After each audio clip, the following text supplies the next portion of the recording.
Hai Chef Office channel එකත් එක්ක එකතු වෙන ඔබද සාදරයෙන් පිළිගන්නවා. අද මම කියන්න පටන් ගන්නෙ ඕස්ට්‍රේලියාවේ ක්‍රිකට් සන්ඩේ ක්‍රිකට් කොහොමද පටන් ගන්න කියන එක. ඉතින් ක්‍රිකට් සමයක පටන් ගත්තා ඔක්තෝබර් 1 වෙනිදා. ඔන්න බලන්න කොහොමද ක්‍රිකට් ග්‍රවුන්ඩ් එක අද දැන් ඕස්ට්‍රේලියාවට වෙලාව 8යි.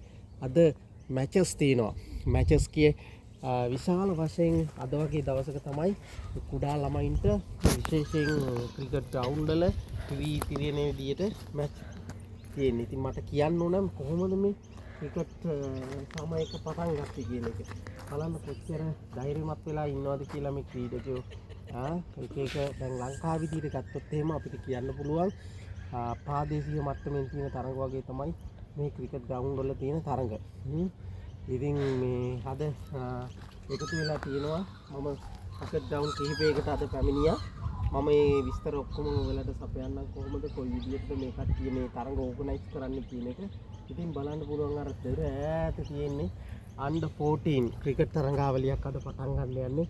මේ කට්ටිය ඔක්කොම එකතු වෙලා එක වේලාවට පැමිණිලා මේ කට්ටියගේ උනන්දු උත්සාහය හැමදේම තියෙනවා වෙලාවට පැමිණිලා ඒ ක්‍රිකට් ක්‍රීඩාවට නිරත වීම සඳහා තරඟ පැවැත්වීමට සඳහා සූදානම් වෙන්නේ. මේ එක තරඟයක ග්‍රවුන්ඩ් එකේ විශාල ග්‍රවුන්ඩ් ප්‍රමාණයක් මේ ඕස්ට්‍රේලියාවේ ෆ්‍රැන්ක්ස්ටන් ඒරියා එකේ තමයි මේ දැන් ඉන්නේ දක්නට ලැබෙනවා. අපි යමු ඊළඟ ග්‍රවුන්ඩ් එක.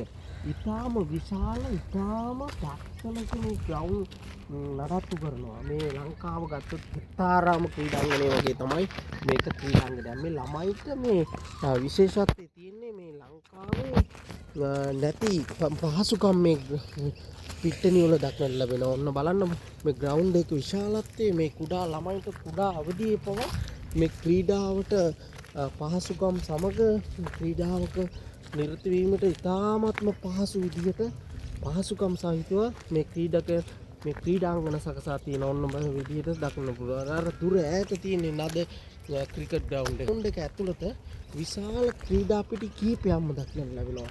ඉතින් මේ දේවල් වල ළමයි ක්‍රීඩකයෝ ඉතාම උනන්දුවෙන් ක්‍රීඩාංගණයට පැමිණිලා උදේ පෙරපුහුණුවෙන් නිරත වෙලා තමයි මේ තරඟාවලියකට පටන් ගන්න.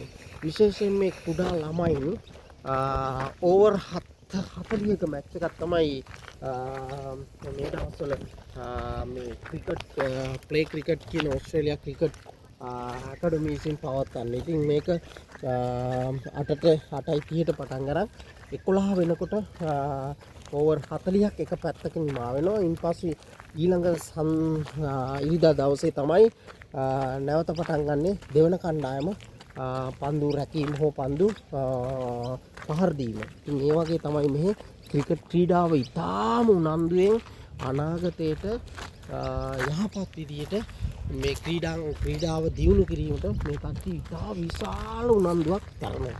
ඒක තමයි සඳහන් කරන්න ඕනන්නේ. ඒ නිසා අපි ඊළඟ තරඟයෙන් හමු වෙනතුරු ඔබට ජය.